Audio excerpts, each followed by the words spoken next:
Hello everyone. मैं मेरा नाम पिंकी कुलश्रेष्ठ है। मैं government RC Khaitan polytechnic college Jaipur से हूँ। आज हम जो स्टडी करेंगे वो लॉसेस इन डीसी मशीन के बारे में पढ़ेंगे कि डीसी मशीन में कौन कौन से लॉसेस होते हैं। सबसे पहले हमने पढ़ा था कि डीसी मशीन क्या होती है, उसका कंस्ट्रक्शन क्या है, ये कितने प्रकार की होती है। ये दो प्रकार की होती है, जनरेटर और motor. Generator electrical power generate करने के काम आता है, मोटर जबकि मैकेनिकल पावर जनरेट करने के काम आती है। अब जब ये डीसी मशीन्स में रोटेटिंग पार्ट्स होते हैं, जो एफिशिएंसी होती है उसकी वो डाउन हो जाती है। जो हमको एफिशिएंसी चाहिए वो नहीं मिलती है, वो ड्यू टू द लॉसेस होती है कि इसमें कुछ लॉसेस प्रोड्यूस हो जाते हैं जो इसकी एफिशिएंसी को कम करते हैं। उन लॉसेस को हम पहचान कर उनको कम करने की कोशिश करी जाती है। तो इसमें जो कंटेंट्स हम कवर करेंगे वो है introduction about losses in DC machine, कि डीसी मशीन में क्या क्या लॉसेस हैं, उनका इफेक्ट ऑफ लॉसेस, उनका क्या प्रभाव पड़ता है, टाइप्स ऑफ लॉसेस कितने प्रकार के होते हैं, जैसे copper losses, iron losses. Iron losses दो प्रकार के, फिर अगेन दो प्रकार के हैं, एडी करंट लॉसेस और हिस्टेरेसिस, जिसको एडी करंट को भंवर धाराएं भी बोलते हैं हम। हिस्टेरेसिस को शैथिल्य हानियां बोली जाती हैं। मैकेनिकल लॉसेस में फ्रिक्शन लॉसेस, विंडेज लॉसेस, फिर आते हैं हमारे स्ट्रे लॉसेस। और इन्हीं सब लॉसेस से हमारे कांस्टेंट और वेरिएबल लॉसेस बने हुए। कांस्टेंट जो कंस्ट्रक्शन से रिलेटेड है, जबकि वेरिएबल जो हमारी मोटर रन करती है, करंट फ्लो होता है, जिससे एडी करंट लॉसेस होते हैं या कॉपर लॉसेस जनरेट होते हैं, उनको हम वेरिएबल लॉसेस की श्रेणी में लेते हैं। अब हमारा बात होती है introduction about in losses in DC machine. DC machine में लॉसेस कैसे होते हैं। और DC machine and electro mechanical energy conversion device. जो हमारी डीसी मशीन है वो इलेक्ट्रोमैकेनिकल है, या तो इलेक्ट्रिकल पावर को मैकेनिकल में कन्वर्ट करेगी which is called motor, and जो मैकेनिकल को इलेक्ट्रिकल में कन्वर्ट करेगी विच इज कॉल्ड जो मैकेनिकल को इलेक्ट्रिकल में करेगी विच इज कॉल्ड जनरेटर। तो according to law of conservation of energy, energy can be neither be created not be destroyed. अब जैसे कन्वर्ट हो रही है एक फॉर्म से दूसरे फॉर्म में, तो हमारी एनर्जी क्या है कि मैकेनिकल से इलेक्ट्रिकल में बनने तो एक 100% आउटपुट मिले, हमको सेम आउटपुट मिले, पर it is an ideal case where all the input power is converted into input power converted into output power। ये तभी पॉसिबल है जो एग्जैक्ट इनपुट पावर जो दे रहे हैं वो आउटपुट में बढ़े। जैसे हम जनरेटर का है, जब हम मैकेनिकल पावर दे रहे हैं वो पूरी की पूरी किस में कन्वर्ट हो जाए, इलेक्ट्रिकल पावर में हो जाए। The whole of input power can not be converted into the output power in practical machine due to the various losses that take place within the machine. अब इसमें क्या होता है, जो एक्चुअल कंडीशन क्या है कि वो पावर है 100% कन्वर्ट नहीं होती है, उसमें कुछ बहुत लॉसेस होते हैं। उन लॉसेस से इनपुट जो हम दे रहे हैं वो एग्जैक्टली आउटपुट में कन्वर्ट नहीं हो पाता। Efficiency and being the ratio of output power to input power is always less than 1। जबकि हमको पता है एफिशिएंसी इज इक्वल टू क्या होती है, output power upon input power. It should be 1, but it is not possible. It is less than to the 1, not 100% efficient machines. The order of efficiency of rotating DC machine is about 80 to 85%. जो हमारी जो rotating machines हैं उनकी जो efficiency है वो 80 से 85% के बीच में होती है। It is therefore important to identify the losses which make efficiency poor. इसलिए हम जो इन लॉसेस के बारे में जो हानियां पढ़ रहे हैं उसका मेन उद्देश्य ये है कि जो हमारी मशीन में जो हानियां प्रोड्यूस हो रही हैं उनको कैसे मिनिमाइज करा जाए। The losses will determine the heating of the machine and hence the rating of power output that can be obtained without insulation failure. अब जो लॉसेस होते हैं, अब मोटर क्या होती है, जैसे ही लॉसेस होंगे मोटर गर्म होना शुरू हो जाएगी, वो उसको इंसुलेशन को खराब करेगी। Various types of losses occurs in the different part of DC machine, though different losses are produced in different ways, all of them cause heating. सारी जो जितने भी तरह के लॉसेस हैं वो सब हीट प्रोड्यूस करते हैं। It increases the temperature inside the machine which affect the performance and life of the material the machine particularly insulation. अब कोई भी जब लॉस प्रोड्यूस हो रहा है वो मशीन को गर्म करेगा, गर्म करने से उसका इंसुलेशन खराब होगा और इंसुलेशन खराब होने के ऊपर मोटर की क्या होगी, एफिशिएंसी डाउन होगी। The machine rating is directly affected by the losses.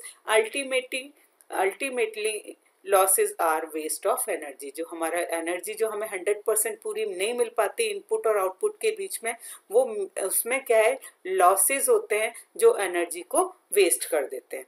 अब हम बात करते हैं इफेक्ट ऑफ लॉसेस। लॉसेस का, हानियों का क्या प्रभाव होता है। डीसी मशीन में दो मेन इफेक्ट होते हैं। It increases the temperature inside the machine which affect the performance and life of the material of the machine, particularly insulation.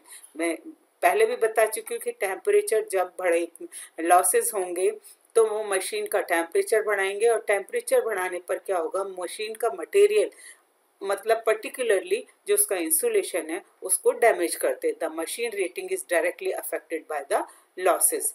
Ultimately losses are waste of energy. In other words, it is waste of money because this losses increase the operating cost of the machine. अब हम बात करते हैं कि types of losses. Losses, हानियां कितने प्रकार की होती हैं। There are 3 categories of losses. हानियों की जो हमारे डीसी मशीन में जो हानि होती है बेसिकली 3 तरह के हैं। Copper losses, iron losses and mechanical losses. जो कॉपर लॉसेस है वो 3 तरीके के हैं। एक तो आर्मेचर में कॉपर लॉसेस, फील्ड वाइंडिंग में copper losses, losses due to the brush contact resistance. जहां हमारा कुछ जैसे armature copper losses, winding it has winding resistance, field winding resistance, तो इनमें करंट फ्लो हो जाता है एक्सेस, तो वो लॉसेस प्रोड्यूस करता है। और लॉसेस ब्रश कॉन्टेक्ट रेजिस्टेंस। अब आयरन लॉसेस 2 तरीके के होते हैं, हिस्टेरेसिस लॉसेस और AD current losses. Hysteresis losses को हम बोलते हैं शैथिल्य हानि और एडी करंट लॉसेस को हम बोलते हैं भंवर धारा हानि। और जबकि मैकेनिकल लॉसेस 2 तरीके के हैं, friction loss and windage losses.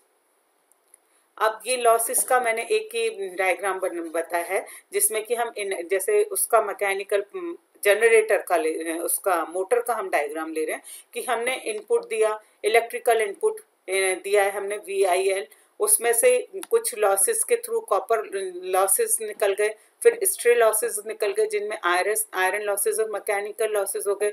तो इनपुट और कॉपर लॉसेस दोनों को हमने माइनस करा तो power delivered in the armature गई, फिर वहां से भी क्या हुआ, इसमें स्ट्रेसेस लॉसेस हो गए, फिर वो भी लॉसेस कम हो गए। तो नेट मैकेनिकल लॉस जो हमको पावर मिल रही है वो रिड्यूस्ड फॉर्म में मिल रही है। जितनी इनपुट इलेक्ट्रिकल पावर थी उतनी मैकेनिकल आउटपुट हमको नहीं मिल रहा क्योंकि इसमें कॉपर लॉसेस और स्ट्रे लॉसेस दोनों हुए हैं।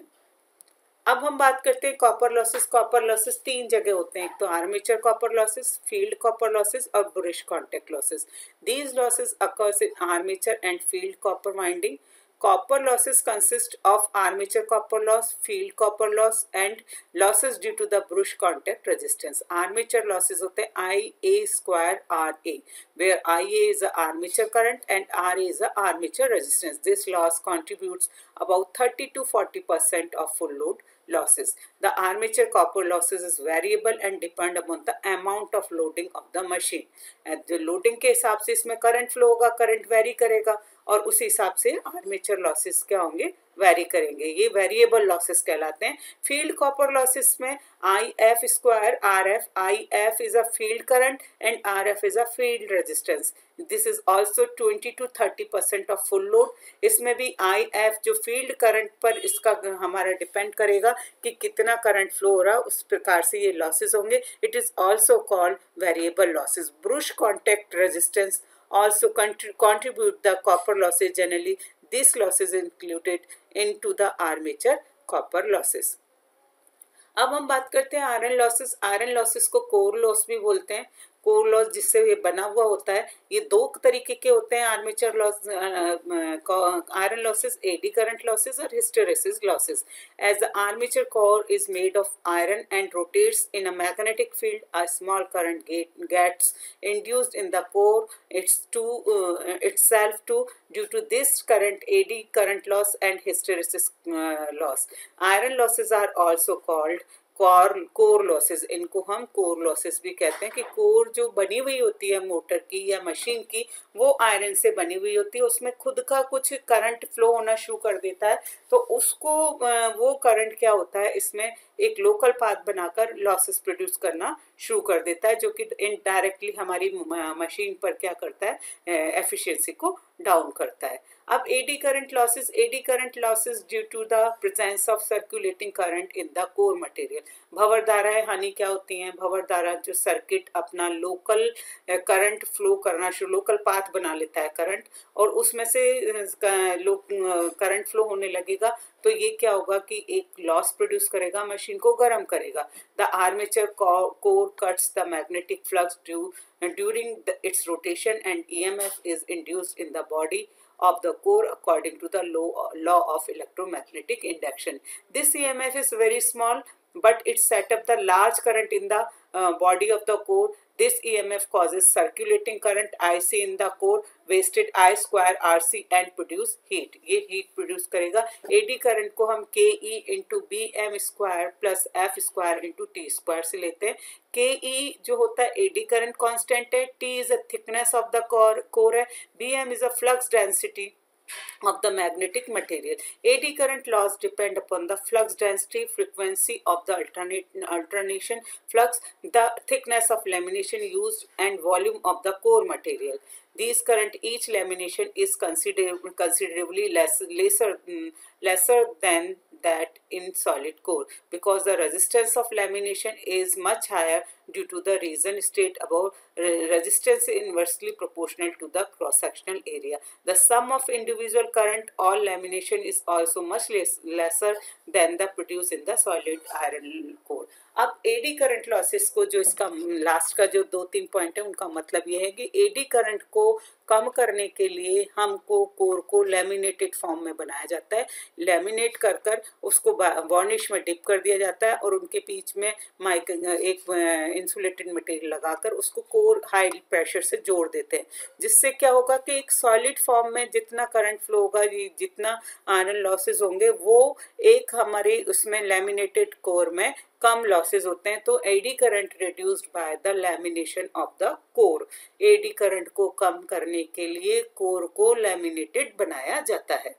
अब हम बात करते हैं हिस्टेरेसिस लॉसेस। शैथिल्य हानि, शैथिल्य वक्र कर्व सबने देखा होगा कि जब लोड और अनलोड में डिफरेंस आ जाता है मशीन के, वो कहलाता है hysteresis curve.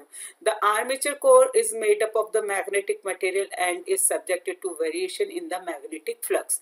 When the armature rotates, it comes under north pole and south pole alternatively. Hysteresis occurs due to the alternate magnetization of the atom, forming domains in the magnetic material of the core. Each domain behaves like a tiny magnet that aligns itself with magnetic flux in which it is placed. Power invested due to this movement, and this process developed heat in the armature core. Hysteresis losses depend upon the flux density and the frequency of the variation of the flux. तो hysteresis losses को कैसे दे रखा है कि HV voltage है, volume F and BM flux density 1.6, power जो है इसकी 1.6 है। KH है हिस्टेरेसिस कांस्टेंट, KE है कांस्टेंट कोएफिशिएंट ऑफ करंट, और V है volume of the magnetic material, T is the thickness of the lamination, and BM is the maximum flux density in the magnetic material. To reduce hysteresis losses, high grade जो steel होती है उसका use किया जाता है, जिसमें कि high silicon content steel का यूज़ कर हम हिस्टेरेसिस लॉसेस को कम कर सकते हैं। जो हमारे कोर लॉसेस या आयरन लॉसेस बेसिकली दो तरीके के हैं। एक तो हमारा AD current losses which is reduced by the lamination, and hysteresis losses which is reduced by the using high silicon content steel का यूज़ करके इसको हम कम कर सकते हैं। अब मैकेनिकल लॉसेस दो तरीके के होते हैं। मैकेनिकल लॉसेस जहाँ पर ये मोटर घूमती है तो फ्रिक्शन प्रोड्यूस होता है। Friction is again produce the losses.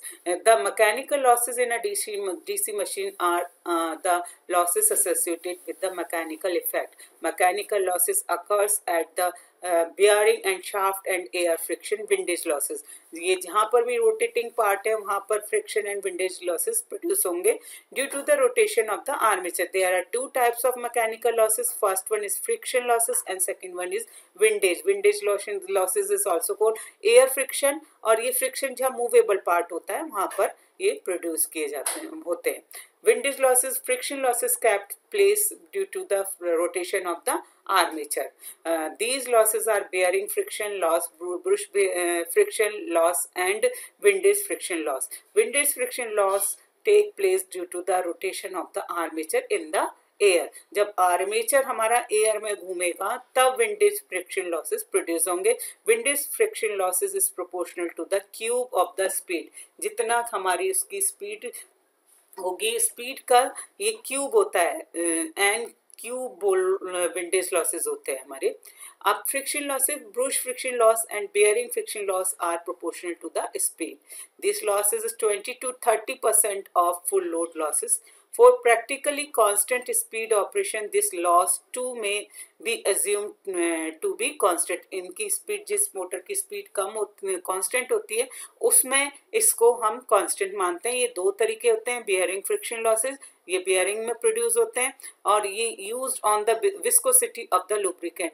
Generally depends upon the type of bearing used and on the viscosity of the lubricant. Brush friction losses is proportional to the contact area and the brush pressure.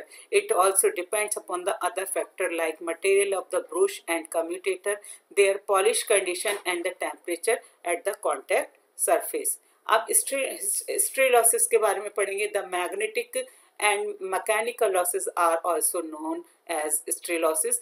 Stray losses are also known the rotational losses.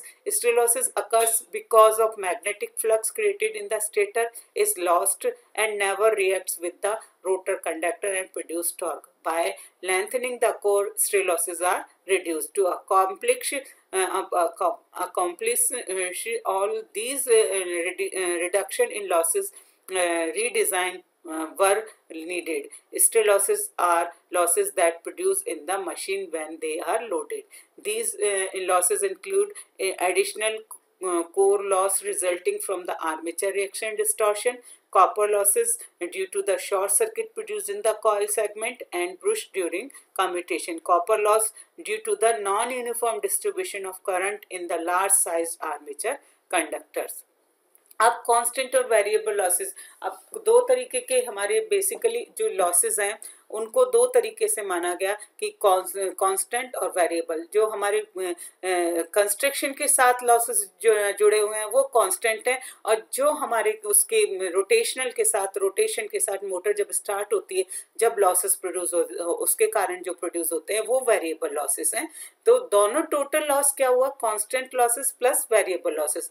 Constant losses are those losses that always occur irrespective of the load condition and whose value remain constant for a given machine. ये बिल्कुल जो constant loss है उनका load पर कोई load से कोई लेना देना नहीं है.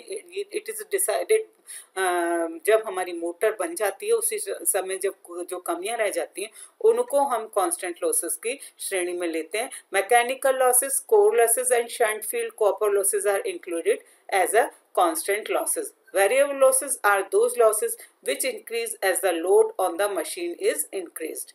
जैसे जैसे लोड बढ़ेगा वैसे वैसे variable losses बढ़ेंगे. Electrical losses include armature copper losses which is depend upon the armature current, field winding copper losses which is depend upon the field current, interpole winding copper losses, compensating winding copper losses and brush contact losses. These are all depend upon the current which is flowing through these devices.